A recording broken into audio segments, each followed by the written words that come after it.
दोस्तों, बचपन से ही हमारा दिमाग तरह तरह की आदतें बनाना शुरू कर देता है, जैसे खाना खाना, कपड़े पहनना, ब्रश करना, नहाना। जब इन चीज़ों को दिमाग एक बार सीख जाता है तो उसे इसकी आदत पड़ जाती है। फिर उसे वह ऑटोमेटिकली ही करने लग पड़ता है। जैसे किसी से बात करते हुए कोई कपड़े पहन सकता है, उसे सोचना नहीं पड़ेगा कि कपड़े कैसे पहनते हैं। ऑथर ने हैबिट की डेफिनेशन यह बताई है, हैबिट एक फॉर्मूला है जिसे हमारा दिमाग बिना ज़्यादा सोचे समझे फॉलो कर सकता है। आदतें इतनी ताकतवर हो सकती है कि हमारा फ्यूचर बदल सकती है। अब वो अच्छा होगा या बुरा, ये हमारी कैसी आदत है इस पर डिपेंड करता है। आदतों की ताकत को समझने के लिए चार्ल्स की लिखी किताब द पावर ऑफ हैबिट से बेहतर कुछ और हो ही नहीं सकता। तो आइए जानते हैं कि कैसे हम अपनी बैड हैबिट्स को छोड़ें एंड कैसे गुड हैबिट्स बनाएं और अपनी आदतों के थ्रू जिंदगी में बहुत आगे जा सकें। वीडियो शुरू करने से पहले एक छोटी सी रिक्वेस्ट है, अगर आप चैनल पर पहली बार आए हैं या आपने अभी तक चैनल को सब्सक्राइब नहीं किया तो अभी सब्सक्राइब बटन पर क्लिक कर लें। आपको यहाँ पे ऐसे ही वैल्यूएबल वीडियोस डेली देखने को मिलते रहेंगे।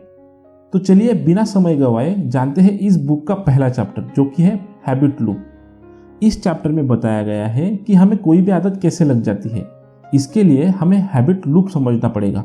हैबिट लूप में 3 चीजें आती है, क्लू, रूटीन एंड रिवॉर्ड। सारी आदतें इसी लूप की वजह से बनती है। आइए देखते हैं कैसे। तो पहला है क्लू। सबसे पहले हमें क्लू मिलता है। क्लू का मतलब होता है कोई ट्रिगर, ऐसी चीज जो हैबिट शुरू कर देती है। क्लू कई तरह के हो सकते हैं, जैसे कि विजुअल, ऑडियो, थॉट्स, स्मेल इत्यादि।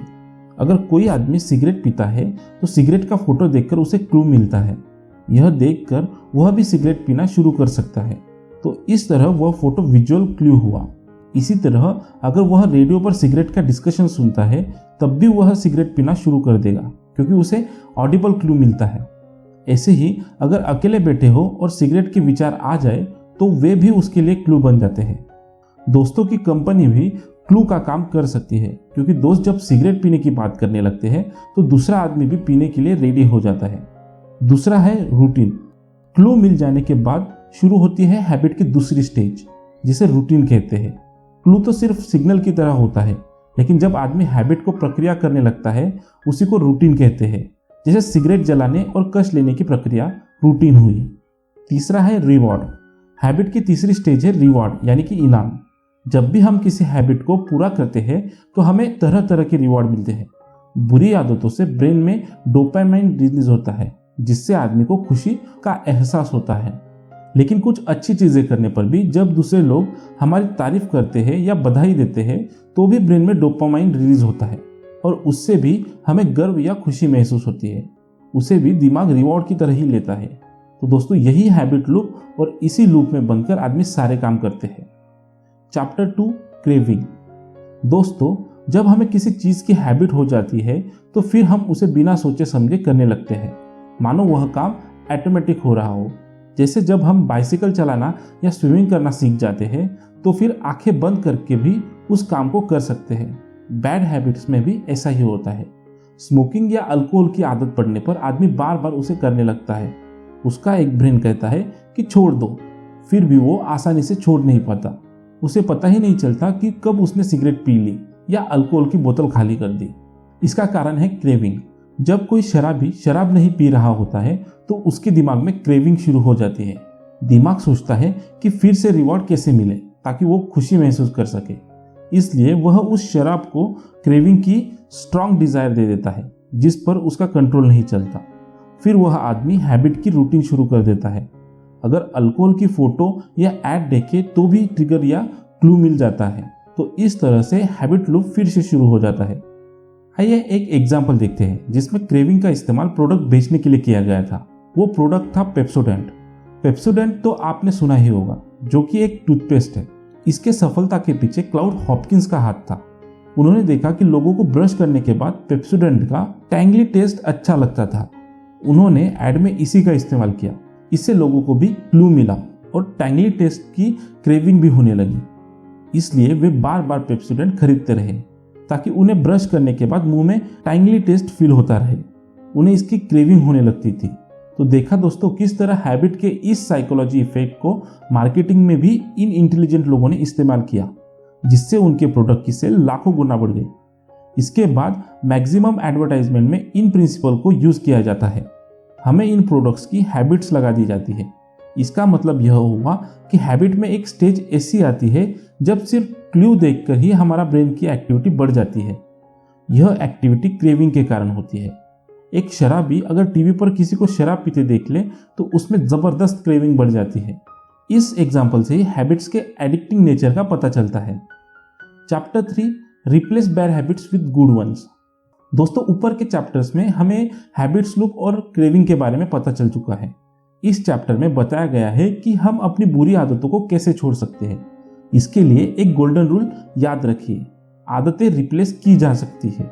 इसका मतलब है अगर किसी को स्मोकिंग छोड़नी है तो ऐसा नहीं है कि सिर्फ उसे सिगरेट छोड़ देना है, नहीं, इसके बदले उसे सिगरेट स्मोकिंग को किसी और हैबिट से रिप्लेस कर देना है। लेकिन ज़रूरी यह है कि उस नई हैबिट में रिवॉर्ड और क्लू शामिल हो, क्योंकि ब्रेन रिवॉर्ड हमेशा चाहता है। अगर उसे नई हैबिट से रिवॉर्ड न मिले तो वह पुरानी हैबिट्स में दोबारा पड़ जाएगा। मान लीजिए कोई आदमी स्मोकिंग के हैबिट्स को पुशअप से रिप्लेस कर दे, तो जब भी उसे स्मोकिंग की इच्छा होगी उसे पुशअप्स की रूटीन शुरू कर देनी चाहिए। इससे उसे अच्छा फील होगा, क्योंकि एक्सरसाइज से भी डोपामाइन रिलीज होती है। और फिर जब उसकी बॉडी बनेगी और खुद को शीशे में देखेगा तो उसे और डोपामाइन मिलेगी। इसके अलावा अगर कोई उसकी बॉडी की तारीफ करेगा तो भी उसे ज़्यादा खुशी मिलेगी, जो उसके लिए रिवॉर्ड होगा। तो इस तरह से ब्रेन को रिवॉर्ड मिल जाएगा और वह स्मोकिंग नहीं करना चाहेगा, क्योंकि अब उसको रिवॉर्ड एक्सरसाइज के जरिए मिल रहा है। तो दोस्तों, अगर आपको भी कोई बुरी आदत छोड़नी है तो उसे एक नई और अच्छी हैबिट से रिप्लेस कीजिए, जिसमें डोपामाइन का रिवॉर्ड मिलता हो। जैसे डांस कीजिए, म्यूजिक सुनिए, वॉक पर जाइए, रनिंग या जॉगिंग कीजिए, गार्डनिंग कीजिए, सेल्फ हेल्प बुक पढ़िए, पेंटिंग करिए, गजल, कविता, कहानी या किस्से लिखिए, दोस्तों के साथ गप्पे शप्पे कीजिए। ऐसी कोई नई हैबिट शुरू कीजिए और उसे रिवॉर्ड के साथ जोड़ दीजिए, मतलब उसमें खुशी अनुभव कीजिए। Chapter 4 habits at business organization. दोस्तों, हैबिट्स केवल पर्सनल ही नहीं होती, बल्कि अगर आपका बिजनेस है तो भी आप उन्हें यूज कर सकते हैं। आप अपने एम्प्लॉयज में अच्छी हैबिट्स डाल सकते हैं। इसके लिए ऑर्गेनाइजेशनल हैबिट्स का सजेशन दिया जाता है, जैसे अपने एम्प्लॉयज में टाइम से आने की हैबिट कैसे डालें। इसके लिए सबसे पहले आपको एक क्लू सोचना होगा, जैसे उन्हें बोले कि अलार्म लगा ले। फिर रिवॉर्ड के बारे में सोचिए। मान लीजिए जो एम्प्लॉय टाइम से आ जाएगा, आप सबके सामने उसकी तारीफ करेंगे, तो यह रिवॉर्ड हो गया। और इस रिवॉर्ड को पाने के लिए सब एम्प्लॉयज टाइम पर आना चाहेंगे। Chapter 5 will power. दोस्तों, हैबिट्स बनाने के लिए जो एक और चीज आपको चाहिए वो है विल पावर। जिन लोगों की विल पावर स्ट्रांग होती है वे कभी भी स्मोकिंग, ड्रिंकिंग या ड्रग्स की हैबिट्स में नहीं फंसते। इंटेलिजेंस से भी ज्यादा पावरफुल होती है विल पावर। एक इंटेलिजेंट आदमी की विल पावर अगर कम है तो वह लाइफ में ज्यादा आगे नहीं बढ़ पाता। वही कम मार्क्स वाले स्टूडेंट विल पावर की वजह से आगे बढ़ जाते हैं। आइए जानते हैं विल पावर पर किए गए एक एक्सपेरिमेंट के बारे में। वो एक्सपेरिमेंट का नाम है मार्शमेलो स्टडी। एक बार कुछ बच्चों को मार्शमेलो दिए गए। उनसे कहा गया कि वे उन मार्शमेलो को खा सकते हैं, लेकिन अगर 15 मिनट वेट करेंगे तो उन्हें एक और मार्शमेलो दिया जाएगा। कुछ बच्चों ने 15 मिनट से पहले ही मार्शमेलो खा लिया, लेकिन कुछ ऐसे भी बच्चे थे जिन्होंने वेट किया और उन्हें दूसरा मार्शमेलो दिया गया। आगे चलकर देखा गया कि जिन बच्चों ने दूसरे मार्शमेलो के लिए वेट किया था उनके एग्जाम स्कोर ज़्यादा थे और वे आगे चलकर ज़्यादा सफल हुए, क्योंकि उन बच्चों की विल पावर स्ट्रांग थी। वे मार्शमेलो के लिए टेम्प्ट नहीं हुए, उन्होंने दूसरे मार्शमेलो के लिए वेट किया। इन बच्चों में दूरदृष्टि थी, तभी यह दो मार्शमेलो का फायदा उठा सके। दोस्तों, यूट्यूब में भी यही देखा जाता है।